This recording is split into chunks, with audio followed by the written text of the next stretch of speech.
जय भोजपुरिया समाज। जी हाँ भैया, आप सबके बता the power star Pawan Singh के एक और जबरदस्त धमाका आवे वाला बा। जी हाँ भैया, आप सबके बता दी पवन सिंह और स्मृति सिन्हा के जोड़ी में। जी हाँ भैया, आप सबके बता दी कि देवी गीत के लहर शुरू हो गई बा। पवन सिंह के देवी गीत आवल भी शुरू हो गई बा। आप सब बहुत सारा गाना सुन लेनी, देख लेनी।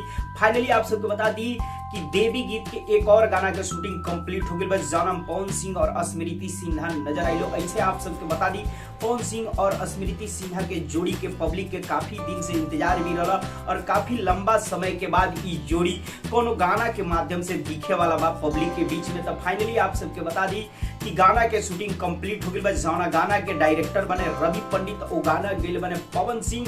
और फाइनली आप सबके बता दी कि शूटिंग कंप्लीट हो गई बा। कल के रात में ही बहुत जल्द एडिटिंग करके आप सबके बीच HD फुल वीडियो सॉन्ग रिलीज भी हो जाए। तो भैया ये बहुत ही खुशी की बात बा कि स्मृति सिन्हा और पवन सिंह के जोड़ी में देवी गीत आवता, भक्ति गाना आ रहा बटे, जौन की बहुत जल्द जौन की डायरेक्ट वीडियो सॉन्ग आई। जी हाँ भैया, डायरेक्ट वीडियो सॉन्ग आई।